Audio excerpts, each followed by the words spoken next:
Assalamu alaikum everyone. Our today's topic is angles classification of Mull occlusion. Okay.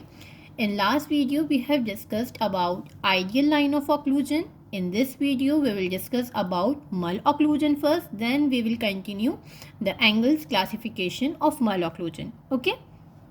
So let's start with Mull occlusion.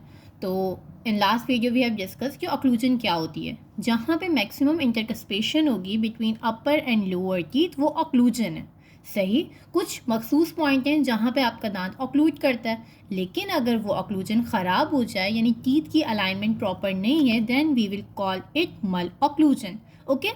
So let's come to the Angle's classification of malocclusion. Why we are calling it Angle's classification? क्योंकि ये Edward Angle ने दी थी. सही है. Okay. So let's start with normal occlusion. Basically Angle's classification के अंदर हमारे पास 3 क्लासेस हैं मल ऑक्लूजन की. ठीक है. बट इसके अलावा एंगल ने नॉर्मल ऑक्लूजन को भी डिस्क्राइब किया. सही. तो इट मीन्स कि टोटल क्लासेस कितनी हो गई? 4. सबसे पहले नॉर्मल ऑक्लूजन, देन क्लास 1 मल occlusion, class 2 malocclusion and class 3 मल ऑक्लूजन. ओके. सो सबसे पहले जब भी हम कोई चीज़ क्लासीफाई करते हैं तो हम कुछ स्टैंडर्ड्स मेंटेन करते हैं. ठीक है. In Angle's classification of malocclusion the key to occlusion is upper first molar. Okay. This is a line from profit जो कि आपके पास एमसीक्यूज में आ सकती है. क्या कि हमारे पास जो एंगल्स के अंदर की टू ऑक्लूजन है वो क्या है? वो आपका अपर फर्स्ट मोलर है, ना कि लोअर फर्स्ट मोलर. सही. Angle postulates was the upper first molar were the key to occlusion. So this is point to ponder. As you can see in this picture, this is your first molar. ठीक है. This is the buccal view. सही. तो ये वाला cusp जो towards the mid line है, इस cusp को हम कहेंगे मीजियो बक्कल कस्प. मीजियो क्यों? Because it is towards the mid line. और बक्कल क्यों? क्योंकि ये बक्कल साइड है. सही है. सो this is the मीजियो buckle cusp of upper first molar and the डिस्टो buckle cusp of upper first molar. Right. Now come to the lower first molar. This is the mesiobuccal cusp of upper lower first molar and the distobuccal cusp of lower first molar. Right? अच्छा. इसके अलावा जो चीज़ आपको याद होनी चाहिए वो ये कि लोअर फर्स्ट मोलर के अंदर we have 2 buccal grooves, 1 and 2. तो जो buccal groove towards the mid line होगा उसे हम कहेंगे मीजियो बक्कल ग्रूव, और जो उसके डिस्टल होगा उसे हम कहेंगे डिस्टो बक्कल ग्रूव. राइट. अच्छा. तो नॉर्मल ऑक्लूजन क्या है? In normal occlusion the मीजियो buckle cusp always occlude with the mesiobuccal groove of the lower first molar. सही. तो ये वाली बात हमने नहीं भूलनी क्या कि जो मीजियोबक्कल कस्प होता है अपर फर्स्ट मोलर का, वो हमेशा ऑक्लूड करता है mesiobuccal groove of lower first molar में. राइट. इसी तरीके से ये हमारे पास हो गया नॉर्मल ऑक्लूजन. सही. तो नॉर्मल ऑक्लूजन क्या है कि mesiobuccal cusp of the upper first molar always occlude with the mesiobuccal groove of the lower first molar. इस ऑक्लूजन को हम नॉर्मल ऑक्लूजन कंसिडर करेंगे. सही है. और अगर हम अपर मोलर के आगे देखें तो मोलर के आगे लाइन ऑफ ऑक्लूजन क्या है? आइडियल है. Anterior to the first molar हमारे पास लाइन ऑफ ऑक्लूजन क्या है? स्पेसिफाइड है. क्या स्पेसिफिक लाइन ऑफ ऑक्लूजन होती है कि अपर के जो सिंगुलम्स होंगे एंटीरियर के वो हमेशा कांटेक्ट में आएंगे किसके साथ? लोअर के इंसाइजल एजेस के साथ. So this is about the normal occlusion. Okay. If we talk about the class 1 malocclusion, तो you can see in this picture कि भाई हमारे पास जो अपर फर्स्ट मोलर का मीजियोबक्कल कस्प है वो ऑक्लूड करेगा mesiobuccal groove of lower first molar. सही है. तो what is the difference between the class 1 malocclusion and normal occlusion? The difference is basically in between the line of occlusion anterior to first molar. के in normal occlusion हमारे पास molar की arrangement क्या है, molar की occlusion क्या है कि mesiobuccal cusp of upper first molar occludes with the mesiobuccal groove of lower first molar and anterior to it the line of occlusion is specified. ठीक है, लेकिन अगर हम क्लास 1 मल ऑक्लूजन देखें तो इसमें मोलर का रिलेशनशिप वही है जो कि नॉर्मल ऑक्लूजन में, but anterior to it line of occlusion जो है वो ठीक नहीं है। आपको यहाँ पे नजर आ रहा है कि दांत सारे जो हैं वो मल अलाइन है, टेढ़े मेढ़े पड़े हैं। सो this is class 1 malocclusion. Okay, now let's come to the class 2 malocclusion. So what is class 2 मल ऑक्लूजन?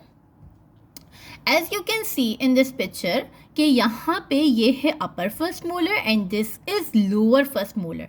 ठीक है, ये है अपर फर्स्ट मोलर का towards the mid line mesial, और हम बात कर रहे हैं बक्कल साइड की तो मीजियोबक्कल कस्प। तो ये मीजियोबक्कल कस्प इस मीजियोबक्कल ग्रूव में मौजूद नहीं है। It is present anterior to the mesiobuccal groove, right? तो इस कंडीशन को हम कहते हैं class 2 malocclusion. So what is class 2 malocclusion? In class 2 malocclusion mesiobuccal cusp of upper first molar placed anterior to the mesiobuccal groove of lower first molar। ठीक है, तो इससे हमने ये अंदाज़ा लगा लिया कि इट मीन्स कि इस बंदे के अंदर जो मैक्सिला है वो थोड़ा सा प्रोट्रूडेड है, आगे की तरफ मौजूद है, जिसकी वजह से हमारे पास फर्स्ट मोलर कहाँ है? It is placed anterior to the lower first molar. सही है, as you can see in this picture कि आपको यहाँ पे जो इंसाइजर्स हैं वो भी क्या है, थोड़े से प्रोट्रूडेड नज़र आ रहे हैं, right? Okay, now let's come to class 3 malocclusion. So what is class 3 malocclusion? In class 3 malocclusion, the mesiobuccal cusp of upper first molar is placed distally. Distal का मतलब होता है away from the midline. It is placed distal to the mesiobuccal groove of the lower first molar. सही। सो this is class 3 malocclusion, जिसके अंदर आपको नजर आ रहा है कि जो मैक्सिला है वो क्या है, थोड़ा सा पीछे है, और जो मैंडिबल है वो क्या है, थोड़ा सा आगे है। ठीक है, सो दिस इज क्लास 3 malocclusion। तो लेट्स समराइज इट कि भाई हमने 4 टाइप की ऑक्लूजन्स पढ़ ली, या हमने 3 क्लासेस ऑफ मल ऑक्लूजन और एक नॉर्मल ऑक्लूजन पढ़ ली। तो normal occlusion, mesiobuccal cusp of upper first molar coincides with the mesiobuccal groove of the lower first molar and anterior to it line of occlusion is specified. Okay, in class 1 mul occlusion the molar relationship is same. molar के अंदर यही है कि अपर first molar का मीजियोबक्कल cusp occlude कर रहा है mesiobuccal groove of the lower first molar के साथ, लेकिन इसके एंटीरियरली जो लाइन ऑफ ऑक्लूजन है वो ठीक नहीं है। सही है, अब उसमें आपके पास स्पेसेस भी हो सकती हैं, क्राउडिंग भी हो सकती है, टेढ़े मेढ़े दांत भी हो सकते हैं, कुछ भी हो सकता है, बट मोलर का रिलेशनशिप सेम होगा। सही है, इन क्लास 2 जो हमारे पास क्या होगा, इन क्लास 2 जो मीजियोबक्कल कस्प है अपर फर्स्ट मोलर का वो कहाँ पर मौजूद है? It is placed anterior to the mesiobuccal groove of the lower first molar. ठीक है, क्लास 3 की बात करें तो क्लास 3 में mesiobuccal cusp of the upper first molar it is placed distal, पीछे मौजूद है, किसके? लोअर के मीजियोबक्कल ग्रूव के। सही, तो इट मीन्स कि क्लास 2 में 2 कंडीशंस हो सकती हैं। Number 1 maxilla. ठीक है, अपर वाले को हम मैक्सिला कंसिडर कर लेते हैं, लोअर वाले को हम मैंडिबल कंसिडर कर लेते हैं। सही है, तो इसमें 2 कंडीशंस ये हो सकती हैं। क्या हो सकता है कि मैक्सिला आगे हो, ठीक है, और ये भी हो सकता है कि मैंडिबल पीछे हो। सही है, मैक्सिला क्या है? प्रोग्नैथिक है, प्रो आगे की तरफ है, ग्नैथिक का लफ्ज़ हमारे पास जॉ के लिए यूज़ होता है, तो मैक्सिला क्या है? आगे की तरफ है, और मैंडिबल क्या है? पीछे की तरफ है। तो एक कंडीशन ये हो सकती है कि मैंडिबल नॉर्मल है लेकिन मैक्सिला आगे हो गई। सही है, तो प्रोट्रूडेड मैक्सिला। ठीक है, एक कंडीशन ये हो सकती है मैक्सिला तो बिल्कुल सही मौजूद है लेकिन मैंडिबल की डेवलपमेंट अच्छे से नहीं हुई और मैंडिबल रिट्रूडेड हो गई। सही है, तो हो सकती है क्लास 2 मलोक्लूजन की 2 वजूहात हैं। नंबर 1 मैक्सिला क्या है? प्रोट्रूडेड है, मैंडिबल क्या है? रिट्रूडेड है, एंड कॉम्बिनेशन ऑफ बोथ, दोनों मौजूद हैं। If we come to class 3 malocclusion, तो क्लास 3 मलोक्लूजन में भी 2 कंडीशंस हो सकती हैं, या तो मैक्सिला पीछे है यानी मैक्सिला रिट्रूडेड है, नंबर 1, मैंडिबल प्रोट्रूडेड है, नंबर 2, नंबर 3 दोनों का कॉम्बिनेशन है कि मैक्सिला प्रोट्रूडेड है और मैंडिबल प्रोट्रूडेड है, ठीक है। सो this is the dental classification, यानी ये एंगल की क्लासिफिकेशन ऑफ डेंटल मल ऑक्लूजन है, सही है। हमारे पास क्लासिफिकेशन ऑफ मल ऑक्लूजन दो तरीके की होती है, एक होती है डेंटल क्लासिफिकेशन और एक होती है skeletal classification. So here we discussed about the dental classification only, okay. So